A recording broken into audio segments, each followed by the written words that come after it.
ഈ രാത്രി കാലങ്ങളാവുമ്പം ഫേസ്ബുക്ക് ലൈവിൽ ചില സ്ത്രീകൾ പ്രത്യക്ഷപ്പെടാറുണ്ട്. അവരുടെ വീഡിയോകൾക്കൊക്കെ വലിയ മില്യൺ വ്യൂവേഴ്സൊക്കെയാണ്. അപ്പോൾ എന്താ സംഭവം എന്താണ്? അതായത് പണ്ട് കാലങ്ങളിൽ കുറച്ച് കാലങ്ങൾക്കൊക്കെ മുമ്പ് നമ്മൾ അങ്ങനെ ഒരു കാറ്റഗറൈസ് ചെയ്യുന്നതല്ല. ഇപ്പൊ പറഞ്ഞതിൽ തന്നെ ചില സ്ത്രീകൾ ലൈവ് വരാറുണ്ട്. എന്താ അവർക്ക് ലൈവ് വരാൻ പാടില്ലേ? അതെ, അവർക്ക് ലൈവ് വരാൻ പാടില്ലേ? അവരുടെ ഫോൺ, അവരുടെ ഡാറ്റ, അവർക്ക് ലൈവ് വരാം. പക്ഷെ ലൈവിൽ വന്നിട്ട് അവരെന്താണ് ഈ കാണിച്ചു കൂട്ടുന്നതെന്നാണ് ചോദിക്കുന്നത്. ഗൗതമിന് ആവശ്യമുണ്ടെങ്കിൽ മാത്രം അത് കണ്ടാൽ മതി, ആവശ്യമില്ലാത്തവരത് കാണണ്ട. അതല്ല എന്റെ ഒരു ചോയ്സ്. സോഷ്യൽ മീഡിയ എന്ന് പറയുന്നത് എല്ലാവർക്കും ഒരേപോലെ ഉപയോഗിക്കാനുള്ളതാണ്. പക്ഷെ അതിൽ റെസ്ട്രിക്ഷൻസ് ഉള്ളത്. അല്ല, ഞാനത് പേഴ്സണലി കണ്ടിട്ടില്ല. ഞാനത് കണ്ടിട്ടില്ല. അപ്പൊ അതിൽ എന്താണ് അതിൽ പറയുന്നത് നിങ്ങളൊന്ന് വ്യക്തമാക്കി തരണം. അതിലെന്താണ് അവര് വന്നത്? അതിൽ സ്ത്രീകളായതുകൊണ്ട് ഞങ്ങൾ സ്ത്രീകൾ തന്നെ അത് വ്യക്തമാക്കണമെന്ന് നിർബന്ധം. അല്ല ചുരുക്കിയിട്ടെ എന്താണ് അതിൽ സംഭവിക്കുന്നത്? അതായത് പണ്ടൊക്കെ കുറെ നാളുകൾക്ക് മുൻപ് ഈ പ്രോസ്റ്റിറ്റ്യൂട്ട് എന്ന് പറയുന്ന ഒരു വിളി, അതായത് വേശ്യ എന്നൊക്കെ പറയുന്നത്, അതായത് പിന്നെ അതൊരു തൊഴിലാണ്, ലൈംഗിക തൊഴിലാളികൾ. ഇപ്പൊ ഒരു ജീവിതമാണ്. പണ്ട് അങ്ങനെയല്ല. പണ്ട് അത്തരം സ്ത്രീകളെ വളരെ മോശമായി കണ്ടുകൊണ്ടിരുന്ന ഒരു രീതി ഉണ്ടായിരുന്നു. അവിടെ നിന്നൊക്കെ മാറി, കാലം മാറും കഥ മാറും എന്ന് പറയുന്നത് പോലെ അവിടെ നിന്നൊക്കെ മാറി. ഇപ്പോൾ ബസ് സ്റ്റാൻഡുകളില്ല, ബസ് സ്റ്റോപ്പുകളില്ല, പ്രതിരോധ ചേച്ചി നേരത്തെ പറഞ്ഞതുപോലെ കുൽസിതപ്പെടുത്തുന്ന ബുക്കുകളില്ല, അല്ലെങ്കിൽ ഇക്കിളിപ്പെടുത്തുന്ന കഥകളുള്ള ബുക്കുകളില്ല. അതിൽ നിന്നൊക്കെ മാറി ഇപ്പോൾ ഇത്തരം സ്ത്രീകൾ അവരുടെ ഉപജീവന മാർഗം ഫേസ്ബുക്കിലേക്ക് മാറ്റി. അതായത് ഒരു കസ്റ്റമർ കെയർ യൂണിറ്റ് പോലെ ഫേസ്ബുക്കിന്റെ ലൈവുകളെ അവർ ഉപയോഗപ്പെടുത്താൻ തുടങ്ങി എന്നുള്ളതാണ് യാഥാർത്ഥ്യത. രാത്രി ഒരു 10 മണി 11 മണി കഴിയുമ്പോൾ റിലീഫ്, പുരുഷന്മാർക്ക് ഒരു റിലീഫ് കൊടുക്കാൻ സ്ത്രീകൾ ഇത്തരത്തിൽ ഫേസ്ബുക്ക്, അത് റിലീഫ് കൊടുക്കാനല്ല, അവർക്ക് കാശ് ഉണ്ടാക്കാൻ വേണ്ടിയിട്ടുള്ളതാണ്. ഇവർക്ക് റിലീഫ്, ഇവർക്ക് കാശും അതിനാണ് വരുന്നത്. പക്ഷേ ഈ പറയുന്നത് ഒരുപക്ഷെ കേൾക്കാനുള്ളവർ കേട്ടാൽ മതി എന്ന് അവർ പറയും. പക്ഷെ വളരെ അരോചകരമായ കാര്യങ്ങളാണ് അതിലൂടെയൊക്കെ അവർ പറയുന്നത്. നമുക്ക് അരോചകമായിരിക്കും, കേൾക്കാൻ ഇഷ്ടമുള്ളവർക്ക് അത് അരോചകമായിരിക്കില്ല. അപ്പോ അത്തരത്തിൽ അരോചകമായി തോന്നുന്ന ആളുകളും ഉണ്ട്. ഗൗതമിനെ പോലെ ഇന്ന് വരെ അത് കാണാത്തവർക്കൊക്കെ അത് അരോചകമായി തോന്നുന്നതുകൊണ്ട് എനിക്ക് അരോചകമായി തോന്നാം. പ്രീത ചേച്ചി എനിക്ക് അറിയാത്തത് കൊണ്ട് ഞാൻ അതിൽ കയറി ഇടപെടുന്നില്ല. എന്തായാലും അവരുടെ ഡ്രസ്സിങ് രീതികൾ, ഇപ്പൊ ഞാൻ പറയുന്നത് അതല്ല, ഇവരെ വിമർശിക്കാൻ അതിന്റെ താഴെ നമ്മൾ കമന്റുകൾ നോക്കിയാൽ ഇവരെ വീട്ടിലിരിക്കുന്ന അമ്മ, അച്ഛൻ, മക്കൾ, ഇവരെ കുടുംബത്തിലുള്ളവർ ഒക്കെ, അതായത് ഇവരുടെ വീഡിയോ ഫുള്ള് കണ്ടാൽ മാത്രമേ ഇത്തരം കമന്റുകൾ ഇടാൻ കഴിയൂ. ആ വീഡിയോ ഫുള്ള് ഇരുന്ന് കാണും. കണ്ടിട്ട് അയാൾക്ക് കിട്ടാനുള്ളത്, കാണുന്നവന് കിട്ടാനുള്ളതെല്ലാം അതിൽ നിന്ന് കിട്ടും. അവൻ ആസ്വദിക്കാനുള്ളതെല്ലാം ആസ്വദിക്കും. അതിനുശേഷം ഇവരെ വിളിക്കുന്ന തെറികൾ, ഇവരോട് പറയുന്ന മോശമായ വാക്കുകൾ, അതിനോടാണ് എനിക്ക് വിയോജിപ്പുള്ളത്. കപട സദാചാരവാദം പഴയ കാലത്തെ കുറിച്ച് പറഞ്ഞത്. പകൽ വെളിച്ചത്തിൽ ഈ നേരത്തെ പറഞ്ഞ ലൈംഗിക തൊഴിലാളികളെ ഉൾപ്പെടെ അധിക്ഷേപിക്കുകയും അവരെ സമൂഹത്തിൽ മുഖ്യധാരയിൽ നിർത്തേണ്ടവരല്ല, അവർ മോശപ്പെട്ടവരെന്ന രീതിയിൽ പെരുമാറുകയും ഇരുട്ടിന്റെ മറവിൽ അവരെ പ്രാപിക്കുകയും ചെയ്യുന്ന സദാചാര ബോധമാണ് പണ്ട് മുതൽക്കേ നമ്മുടെ നാട്ടിലുള്ളത്. അത് മാറി ഇപ്പോൾ പണ്ട് കൊച്ചു പുസ്തകങ്ങൾ, അങ്ങനെ കുറെ പുസ്തകങ്ങൾ ഈ പുരുഷന്മാർ അവരുടെ എന്റർടൈൻമെന്റ് ആയിട്ടുണ്ടായിരുന്നു. അതെല്ലാം മാറി ഇപ്പൊ ഡിജിറ്റലായി. അതെല്ലാം അത്രേ അതിനെ കാണേണ്ടതുള്ളൂ. ഇപ്പോൾ ഈ വീഡിയോസ് തന്നെ കണ്ടിട്ടും തന്നെ പറഞ്ഞതുപോലെ തന്നെ കാണുകയും ആസ്വദിക്കുകയും ചെയ്യും. അതിൻ്റെ താഴെ വന്ന് കമൻറ്റ് ചെയ്യുകയും ചെയ്യും. ആ വീഡിയോസിൻ്റെ വ്യൂവേഴ്സ് എത്രയാണെന്ന് നോക്കിയാൽ തന്നെ നമുക്ക് മനസ്സിലാവും. ഇതൊന്നും ഈ നമ്മുടെ നാട്ടിലെ ആൾക്കാർക്ക് ഇഷ്ടമില്ല, അത് പ്രോത്സാഹിപ്പിക്കുന്നില്ല എന്നായിരുന്നെങ്കിൽ ഇതൊന്നും വ്യൂസ് കൂടില്ലായിരുന്നു. ഇല്ലേ? അവരതിലേക്ക് ഇറങ്ങുകയുമില്ല. സ്ത്രീകൾ മോശക്കാരാണ്, അവരെ പുറത്തെവിടെയെങ്കിലും വെച്ച് കണ്ടാൽ ഇവൾ ഇത്തരക്കാരിയാണ്, അതൊക്കെ മാറി തന്നെയാണ്. അങ്ങനെ വീഡിയോസ് ചെയ്യുന്നവർ പോലും സെലിബ്രിറ്റീസ് ആയി മാറിക്കൊണ്ടിരിക്കുന്ന കാഴ്ചയാണ് നമ്മൾ കാണുന്നത്. അത് കാലം മാറിക്കൊണ്ടിരിക്കുകയാണ്. പതിയെ മാറ്റങ്ങൾ വരുള്ളൂ. അല്ല, എനിക്കറിയാവുന്ന ഒരു സ്ത്രീ, അവർ കുറച്ച് വിവാദങ്ങളൊക്കെ ഉണ്ടാക്കിയ ഒരാളാണ്. ബിഗ് ബോസിൽ കയറാനായി അവർ കാണിക്കുന്ന അവരുടെ ഒരു യൂട്യൂബ് ചാനൽ തുടങ്ങിയിട്ട് അവരുടെ ലക്ഷ്യം അടുത്ത ബിഗ് ബോസിൽ കയറണം. അപ്പൊ കുറച്ച് ശ്രദ്ധ കിട്ടണം, അത്യാവശ്യം വിവാദങ്ങൾ ഉണ്ടാക്കണം, അത്യാവശ്യം ഇവരുടെയൊക്കെ വിചാരം ഈ ഡ്രസ്സിങ്ങിലൊക്കെ കുറച്ചൊരു മാറ്റങ്ങൾ വരുത്തിയാൽ കാണാൻ കുറച്ച് പേരുണ്ടാകും. ഇപ്പോൾ കുക്കിംഗ് ചെയ്യുമ്പോൾ ഡ്രസ്സ് ധരിക്കുന്ന രീതി, അതായത് എക്സ്പോസ്ഡ് ആയി ധരിക്കുക. അപ്പോ അങ്ങനെ ചെയ്തിട്ട് ചാളക്കറി ഉണ്ടാക്കുന്നു. ചാളക്കറി ഉണ്ടാക്കുന്ന സമയത്ത് ഇടുന്നുണ്ട്. നമ്മുടെ ഈ സീരിയലിലൊക്കെ കണ്ടിട്ടുണ്ട്, കുക്കിംഗ് സമയത്ത് ഇത്ര പൊട്ട്, ഇത്ര കമ്മല്, പിന്നെ പട്ട് സാരി അല്ല, ഇവര് ഇത്തരത്തിലാണ് ചെയ്തത്. അപ്പൊ എന്താണ് ഇതിന്റെ പിന്നെ ഉദ്ദേശം എന്ന് അവരെ സുഹൃത്തുക്കളായ 2-3 പേരോട് ഞാൻ ചോദിച്ചപ്പോൾ എന്നോട് പറഞ്ഞത് അവർക്ക് അടുത്ത ബിഗ് ബോസിൽ കയറണം. അപ്പൊ അവർ ഏത് ലെവലിലേക്ക് അവരെ തെറി വിളിക്കുന്നവന്മാരും അല്ലെങ്കിൽ കമന്റ് ഇടുന്ന സ്ത്രീകളും ഉണ്ട്. ഇവരെ തെറി വിളിക്കുന്ന മാത്രമല്ല, സ്ത്രീകളും ഫുള്ളിരുന്ന് കാണും. കണ്ടിട്ടാണ് ഇവരെ തെറി വിളിക്കുന്നത്. നിനക്ക് നാണ ഇല്ലേടി, നിനക്ക് അമ്മ ഇല്ലേടി, നിന്നെ പ്രസവിച്ച ഒരു സ്ത്രീ അല്ലേടി, നിന്റെ മക്കൾ ഇത് കണ്ടാൽ എങ്ങനെ, പിന്നെ നീ എന്തിനാ കാണുന്നത്? അത് അവരുടെ ഉപജീവന മാർഗം, അവർ നടത്തിക്കോട്ടെ, നീ എന്തിനാ കാണുന്നത്? എന്നിട്ട് അവരത് ലക്ഷ്യം വെക്കുന്നത് അടുത്ത ബിഗ് ബോസ് അല്ലെങ്കിൽ അവരുടെ ഉപജീവന മാർഗം. ഇത് വെച്ചിട്ട് അവർ വീട് വെക്കുന്നു, കാറ് വാങ്ങുന്നു. ഈ കാണുന്ന ആളുകൾ തന്നെയാണ് കണ്ടു കഴിഞ്ഞിട്ട് ഈ തെറി പറയുന്നത്. എന്താണ് ഒരു അങ്ങനെ പറയാൻ പറ്റുമോ? അല്ലാത്തവരും പറയുന്നുണ്ടാവും, കാണാത്ത ആളുകളും പറയുന്നുണ്ടാവും. കാണാത്ത ആളുകൾക്ക് ഇപ്പൊ സദാചാരവാദികള്, സമൂഹത്തിലെ സദാചാരവാദികളും പറയുന്നുണ്ടാവും. അത് ചിലപ്പം കാണുന്നുണ്ടാവില്ല, കാണുന്ന ആളുകളും പറയുന്നുണ്ടാവും. അപ്പൊ കാണുന്ന ആളുകൾ മാത്രമാണ് ഇത് പറയുന്നത് പറയാൻ പറ്റില്ല. അതെ, ജസ്റ്റ് അവർക്ക് ഒരു 2-5 സെക്കൻഡ് മാത്രം കണ്ടിട്ട് നീ പരസ്യമായി നിന്ന് മൂത്രം ഒഴിക്കുന്നു, ഒരു 5 പെൺകുട്ടികൾ പോകുന്നു, നീ പരസ്യമായി നിന്ന് മൂത്രം ഒഴിക്കുന്നു, അവര് കാണാതെ നിന്റെ ചെപ്പയിൽ അടിച്ചിട്ട് പോവുമോ? പരസ്യമായി മൂത്രം ഒഴിക്കുന്നത് നിനക്ക് നാണം ഉണ്ടാടാ? നിനക്ക് ഇങ്ങനെ പരസ്യമായിട്ട് നിന്ന് മൂത്രം ഒഴിക്കാനെന്ന് അവര് കാണാതെ അവർ അത്രയും ദൂരെ നിന്ന് വരുന്നു, നീ ഇവിടെ നിന്ന് മൂത്രം ഒഴിച്ചിട്ട് പോയി, അവരത് കാണുന്നില്ല. കണ്ടെങ്കിലല്ലേ അവർക്ക് നിന്നോട് ചോദിക്കാൻ പറ്റുള്ളൂ, എന്തിനാ പരസ്യമായി മൂത്രം ഒഴിച്ചു? ഞാൻ പറഞ്ഞു വന്നത് ഒരു വീഡിയോ മുഴുവനായിട്ട് കാണണമെന്നില്ല.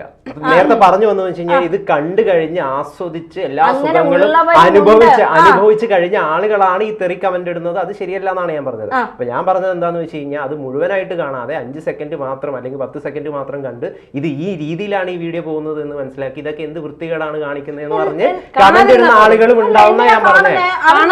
അവർക്ക് സമൂഹത്തിൽ അവർക്കും അഭിപ്രായമുണ്ട്, ഈ അഭിപ്രായം പങ്കുവെക്കാൻ വേണ്ടി. അതായത് ഈ ചെയ്യുന്നത് ശരിയല്ല, നിങ്ങൾ ഈ കാണിക്കുന്നത് സ്ത്രീകൾ ഒരു വ്യക്തിയാണ്. അതെ, അവരെ ശരിയും തെറ്റാണ്. ഞാൻ പറഞ്ഞത് അവർക്ക് അത് പറയാനുള്ള എല്ലാ അവകാശവും, ഇത് ചെയ്യാൻ ആർക്കാണോ സ്വാതന്ത്ര്യം ഉള്ളത് അതുപോലെ തന്നെ ഇത് ചെയ്യുന്നത് തെറ്റാണ് എന്ന് പറയാനുള്ള അവകാശം അവർക്കും ഉണ്ട്. അത്രേ ഞാൻ പറഞ്ഞിട്ടുള്ളൂ. ചോദിക്കട്ടെ, ഗൗതമിന്റെ വീട്ടിൽ ഒരു മാവ് നടാനുള്ള സ്വാതന്ത്ര്യം ഗൗതമിനുണ്ട് വീടിന്റെ പരിസരത്ത്. അപ്പുറത്തെ വീട്ടുകാർക്ക് മാവെന്ന് പറയുന്ന സാധനമേ ഇഷ്ടമില്ലാന്നിരുന്നോട്ടെ, അപ്പൊ അത് ഗൗതമിനെ ചോദ്യം ചെയ്യേണ്ട ആവശ്യം. നിന്റെ വീട് മാവാടാൻ പറ്റൂല എന്ന് പറഞ്ഞ് ആവശ്യമില്ല. ഞാൻ കാര്യം പറയട്ടെ, അത് വീടാണ്. അത് വീടാണ്. അതിന് എതിരായിട്ട് യാതൊരു തരത്തിലും എന്താണ്, കാരണം ഇത് ഫേസ്ബുക്കാണ്. ഫേസ്ബുക്കിൽ ആരാ കയറുന്നത്? ഇവര് പ്രൈവറ്റ് ആയിട്ട് ഈ വീഡിയോ എന്താണ് ഈ അക്കൗണ്ട് പ്രൈവറ്റ് ആക്കി വെച്ചിട്ടാണ് ഈ അക്കൗണ്ട് പ്രൈവറ്റ് ആക്കി വെച്ചിട്ടാണ് ഇത് ചെയ്യുന്നതെങ്കിൽ ഈ വീടിന്റെ താരതമ്യം ശരിയാണ്. പക്ഷെ വീടിന്റെ താരതമ്യം ശരിയാവാത്തത് എങ്ങനെയാണെന്ന് വെച്ച് കഴിഞ്ഞാൽ ഈ ഫേസ്ബുക്ക് എന്ന് പറയുന്നത് ഒരു വലിയ സമൂഹത്തിന്റെയാണ്. ഒരുപാട് ആളുകൾ അതിൽ കയറി പറയുന്നുണ്ട്. അപ്പൊ ആർക്ക് വേണമെങ്കിലും അതിൽ ആർക്ക് കയറി വിട്ട് വേണമെങ്കിലും അഭിപ്രായം പറയാം. അപ്പൊ ഞാൻ പറഞ്ഞു ഞാൻ പേഴ്സണലി സദാചാരവാദിയല്ല, പക്ഷെ സദാചാരവാദികൾക്കും സദാചാരവാദത്തിനും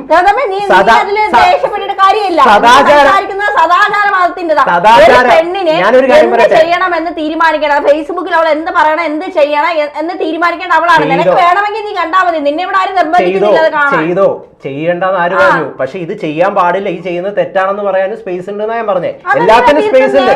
അതെങ്ങനെയാ? അത്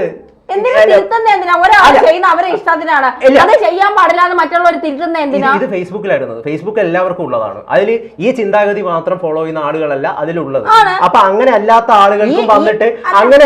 ആളുകൾക്കും വന്നിട്ട് ഇത് ചെയ്യുന്നത് ശരിയല്ല എന്ന് പറയാനുള്ള അവകാശമുണ്ട്. ഞാൻ പറയുന്നത് പുരോഗമനവാദികൾക്ക് എത്രത്തോളം ഇവിടെ സ്പേസ് ഉണ്ടോ ആ സ്പേസ് തന്നെ സദാചാരവാദികൾക്കും ഉണ്ട്. എല്ലാരും ഉണ്ടാവട്ടെ, എല്ലാരും വേണം. അല്ല, ഈ പുരോഗമനം ശരിയല്ല. ഇതൊക്കെ എന്ത് പുരോഗമനം? ഇങ്ങനെയൊക്കെ പറയാനുള്ള സ്പേസ് ഉണ്ട്. പക്ഷേ എന്റെ അക്കൗണ്ടിൽ അല്ലെങ്കിൽ ഞാൻ എന്റെ എന്ന് പറയുന്നതാണ് ഒരാള് അവരുടെ ഫേസ്ബുക്ക് എന്ന് പറഞ്ഞാൽ എല്ലാവർക്കും വേണ്ടിയിട്ടുള്ളതാണെന്ന് പറയുന്നത്. ഒരാളുടെ പേഴ്സണൽ സ്പേസ് ആണ് ഫേസ്ബുക്കില് അവരുടെ പേരിലുള്ള അക്കൗണ്ട്. അവര് പറയുന്ന കാര്യങ്ങള് അതിനോട് യോജിക്കുന്നവർ മാത്രം അവരെ ഫോളോ ചെയ്താൽ മതി. ഈ ഫോളോ ചെയ്യുന്ന ആളുകൾക്ക് മാത്രമാണോ ഈ വീഡിയോ എത്തിപ്പെടുന്നത്? ഒരു വീഡിയോ സജഷനിൽ കയറി കഴിഞ്ഞു കഴിഞ്ഞാൽ അത് മില്യണിൽ കയറി കഴിഞ്ഞാൽ ഒരുപാട് ആളുകളിലേക്ക് അത് ഫോളോ ചെയ്യണമെന്നില്ല. ശരി, ഓക്കെ. അതിന് വേറൊരു വശം പറഞ്ഞു തരാം. ചില സ്ത്രീകൾ പറയും ഈ ഫേസ്ബുക്കിൽ 11 മണി കഴിഞ്ഞിട്ടൊക്കെ പച്ച കത്തി കിടന്നാൽ ഓരോരുത്തർ വന്ന് കഴിച്ചോ കുടിച്ചോ കുളിച്ചോ ചോദ്യങ്ങളുണ്ടാവും, അതായത് പുരുഷ പ്രൊഫൈലുകളിൽ നിന്ന്. അപ്പോൾ ഈ സദാചാരവാദികൾ ചോദിക്കുന്ന ഒരു ചോദ്യമുണ്ട്, നിങ്ങൾക്ക് എന്താ അവിടെ ബ്ലോക്ക് ചെയ്യാൻ ഒരു ഓപ്ഷൻ ഇല്ലേ? അങ്ങനത്തെ ചോദ്യങ്ങൾ ബ്ലോക്ക് ചെയ്തൂടെ? അതേ കാര്യമേ തിരിച്ച് സദാചാരവാദികളോട് ചോദിക്കുന്നുള്ളൂ. നിങ്ങൾക്ക് താല്പര്യമില്ലാത്ത അക്കൗണ്ടുകളിൽ നിന്നുള്ള ഫീഡ് വരുമ്പോ അത് ബ്ലോക്ക് ചെയ്യാം. എനിക്ക് താല്പര്യമില്ല, ഞാൻ നല്ല ചെയ്തോ. പക്ഷെ ഒരു വിമർശനം വരുമ്പം അത് സദാചാരവാദികളുടെ ഭാഗത്തുനിന്നാണോ വരുന്നത്? വേറെ അല്ല, എന്തിനു വിമർശിക്കാൻ പോകുന്നത്? വിമർശനത്തിന്റെ സ്പേസ് ഉണ്ട്, ഇവിടെയുണ്ട്. വിമർശനത്തിനുള്ള സ്പേസ് ഉണ്ട്, അത്രയും ഞാൻ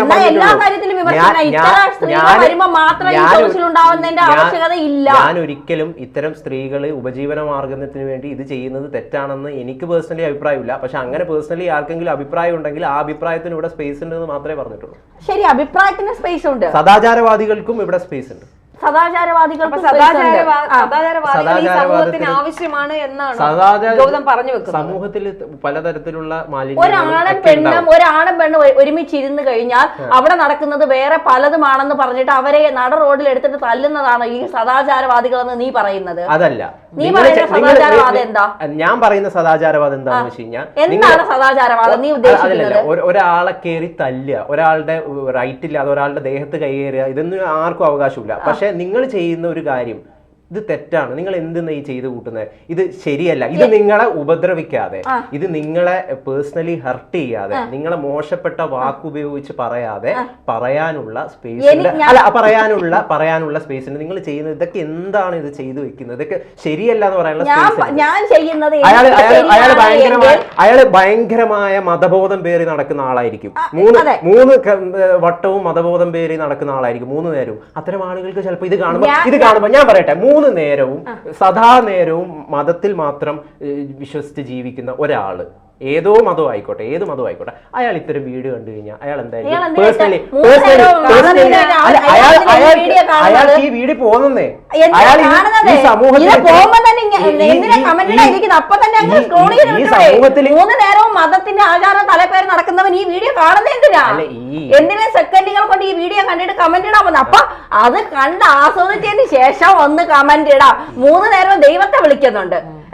എന്റെ ശരി നിനക്ക് തെറ്റായിരിക്കും, നിന്റെ ശരി എനിക്ക് തെറ്റായിരിക്കും. എന്റെ ശരിയെ വിലയിരുത്താൻ നീയും ആളല്ല, നിന്റെ തെറ്റിനെ വിലയിരുത്താൻ ഞാനും ആളല്ല. എല്ലാരും സ്വന്തം ഇഷ്ടത്തിന് ജീവിക്കുന്നവരാണ്. 3 നേരവും മതത്തെ വിളിക്കുന്നവൻ ഈ സ്ക്രോൾ വരുമ്പോ തന്നെ ബ്ലോക്ക് ചെയ്ത് പോകണം, അല്ലെങ്കിൽ അവൻ അത് സ്ക്രോൾ ചെയ്ത് വിടണം. ഇത് വരുമ്പോ തന്നെ അവൻ കണ്ടതിന് ശേഷം താഴെ ഇതൊക്കെ ചെയ്യുന്നത് ശരിയാണോ? ഇത് നിന്റെ ആ 4ാമത്തെ മിനിറ്റ് 26ാമത്തെ സെക്കൻഡ് നീ പറഞ്ഞത് വളരെ മോശം. 3 നേരം ദൈവത്തെ വിളിക്കുന്നു, പക്ഷെ ഈ വീഡിയോ കണ്ട് ആസ്വദിക്കുന്നു. അവൻ എന്ത് യോഗ്യതയാണുള്ളത്? ഞാൻ പറഞ്ഞു വന്നത് വീഡിയോ കണ്ട് ആസ്വദിക്കുന്ന ആളുകളല്ല, ഇത്തരം വീഡിയോകള് സമൂഹത്തിൽ പ്രചരിക്കുന്നുണ്ട്. ഞാൻ പറയട്ടെ, അത് എത്രയാണെന്ന് മനസ്സിലായി കഴിഞ്ഞു. അത്തരം വീഡിയോകൾ സദാചാരവാദിയാണ്. അത്തരം വീഡിയോകൾ പ്രചരിക്കുമ്പോൾ അത് തെറ്റാണെന്ന് പറയാൻ, അതിനടിയിൽ ഇതൊക്കെ ചെയ്യുന്നത് മോശമാണ് സുഹൃത്തുക്കളെ എന്ന് പറയാൻ വേണ്ടിയിട്ട് ആളുകൾക്ക് അവകാശമുണ്ട്. ശരിക്കും പറഞ്ഞു കഴിഞ്ഞാലേ, ഞാനൊരു കാര്യം ചോദിച്ചോട്ടെ, ഒരു കാര്യം ചോദിച്ചോട്ടെ, ഈ സദാചാരവാദികളെ നിങ്ങൾക്ക് വേണ്ട നിങ്ങൾക്ക് പറയാൻ പറ്റുമോ? കാരണം ഈ സദാചാരങ്ങളിൽ വന്നിട്ട് കുത്തിത്തിരിപ്പുണ്ടാക്കി അതിലിടുന്ന കമന്റുകളാണ് ഒരു വീഡിയോയുടെ റീച്ച് കൂട്ടുന്നത്. ഈ ന്യൂഡ് വീഡിയോസ് ശരി, അത് കണ്ടിട്ട് നിങ്ങൾ ഈ ചെയ്യുന്നത് ശരിയാണോ എന്ന് താഴെ കമന്റ് ഇടാൻ. ശരി, അത് ഒരാൾക്ക് ഇതൊന്നും ശരിയല്ല എന്ന് അത് അയാൾ പറയുന്നതേ തെറ്റാണെന്ന് അവരുടെ ഇഷ്ടമാണ്. എല്ലാ ഡ്രസ്സും ഇട്ടിട്ട് ഒരു സ്ത്രീ വന്നിട്ട് ഇക്കിളിപ്പെടുത്തുന്ന കഥകൾ പറയണം. അത് കേൾക്കാതെ എങ്ങനെ അറിയാൻ പറ്റിയത് ഇക്കിളിപ്പെടുത്തുന്ന കഥയാണെന്ന്? അത് കേട്ടാലല്ലേ താഴെ കമന്റ് ഇടാൻ പറ്റൂ. അത് കേൾക്കാനൊന്നും ആവശ്യമില്ല. മുഴുവനായിട്ട് ഒരു 10 സെക്കൻഡ് ഒരു വീഡിയോ, അയാൾ ഈ സമൂഹത്തിലെ ഒരു അംഗമാണ്. ഈ സമൂഹത്തിൽ കേൾക്കാൻ അയാൾ പോകുന്നത് എന്റെ ചോദ്യം. ഈ സമൂഹത്തിന്റെ അംഗമാണ്. ഈ സമൂഹത്തിൽ എന്തൊക്കെയാണ് അതാണ് നടക്കുന്നത് എന്ന് യാഥാർത്ഥ്യം. മനസ്സിലാക്കാൻ അയാൾക്ക് സ്വാതന്ത്ര്യമുണ്ട്. അയാൾ മനസ്സിലാക്കി. ആ മനസ്സിലാക്കിയെന്ന് അയാൾക്ക് മനസ്സിലാക്കി ഈ കാണിക്കുന്നത് വെറും വൃത്തികേടാണെന്ന് അയാൾ അഭിപ്രായം കമന്റ് ആയിട്ട് രേഖപ്പെടുത്തി. എന്താ തെറ്റ്? അത് ആസ്വദിക്കാനുള്ള അവകാശം പോലെ ആസ്വദിക്കാതിരിക്കാനും മറ്റു കാര്യം പറയുന്നത് വൃത്തികേടാണ്. മറ്റു കാര്യം പറഞ്ഞത് വൃത്തികേടാണ്. അയാൾ അത് മുഴുവൻ കണ്ട് ആസ്വദിച്ച് എല്ലാമായിട്ട് നീയൊക്കെ ചെയ്യുന്ന വൃത്തികേടാണെന്ന് പറയുന്നത് തെണ്ടിത്തരാണ്. ഞാൻ അതല്ല പറഞ്ഞത്. അതല്ലാതെ ഈ ചെയ്യുന്നത് തെറ്റാണെന്ന് പറയാനുള്ള അവകാശം. അത് ചിലപ്പോൾ സദാചാരമായിരിക്കും. അയാൾ സദാചാരവാദിയായിരിക്കും. അയാൾ ഭയങ്കര ട്രഡീഷണൽ ഒക്കെ ഫോളോ ചെയ്ത് ജീവിക്കുന്ന ആളായിരിക്കും. ഫോളോ ചെയ്യുന്നവൻ ഞാൻ കാണുന്ന എന്തിനാണ് എന്റെ ചോദ്യം. ഇത് കാണുന്ന അറിയാതെ ഫീൽഡിൽ വരുന്നത്.